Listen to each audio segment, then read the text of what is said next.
Tous, nous sommes le vendredi 20 septembre, 13e épisode du journal de bord. Alors aujourd'hui, début à 10h30 par l'analyse numérique, on a fini de corriger l'exercice qu'on avait commencé l'autre fois par rapport au système de Cramer. Donc il y avait une question à un moment, c'était de déterminer le temps que mettrait une machine de puissance 500 gigaflops pour résoudre un système d'équations à 20 inconnus. Donc en gros une matrice de taille 20 x 20 si on veut. Et du coup il fallait déterminer le temps et on trouvait je sais plus combien, 1600 années environ, et il fallait faire pareil pour un système linéaire d'équations à 100 inconnus, sans équations à 100 inconnus. Donc voilà, c'est un peu ça la matière en fait, c'est faire un lien entre les maths et des fois un peu l'informatique. Combien de temps mettrait une machine pour déterminer le nombre de solutions d'un système linéaire en lien avec des matrices. Et ensuite voilà, ah oui avant, la question d'avant c'était par rapport justement l'équation, le système linéaire à 20 inconnus, 20 équations à 20 inconnus, c'est donc fallait déterminer, il y avait un truc qu'il fallait déterminer en lien avec la formule de Stirling, donc c'est l'équivalence, je sais même plus c'est quoi, c'est n factoriel équivalent en plus infini à n sur e à la puissance n fois racine de 2πn. C'est ça la formule de Stirling. Il fallait utiliser ça pour le truc de 20 équations en faisant 21 factoriel, donc c'était équivalent à je sais plus quoi.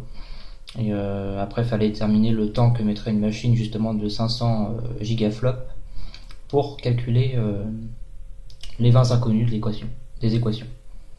Donc voilà, et ensuite on a commencé un autre exo qui était assez long.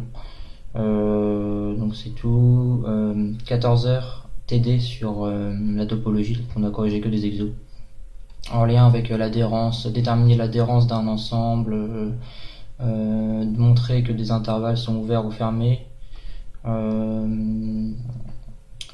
un moment il y avait un énoncé qui disait pour tout epsilon supérieur à 0, il existe A appartenant à un ensemble grand A, il existe B appartenant à un ensemble grand B, tel que la distance de A à B soit inférieure à epsilon. Et il fallait montrer qu'il existait une suite AN appartenant à l'ensemble des entités naturelles et une suite BN appartenant à N aussi, telle que la distance des deux suites soit égale à 0, enfin converge vers 0. Donc ça va, il fallait poser epsilon égale 1 sur n. Et du coup on pouvait en déduire d'après le théorème des gendarmes que la distance, comme la distance de AN et BN est comprise entre 0 et 1 sur n, la limite de 1 sur n égale à 0, donc la distance des deux suites converge vers 0. Et voilà, c'était fini. Et du coup voilà, et ensuite on a fait d'autres exos et puis c'est tout. Lundi, début à 14h par l'algèbre bilinéaire, donc c'est la matière où je suis plus à l'aise, en lien avec les polynômes d'endomorphisme, les polynômes caractéristiques, la forme de Jordan et tout ça. Je sais même pas s'il nous a donné des exos à chaque fois, je sais pas, j'entends pas.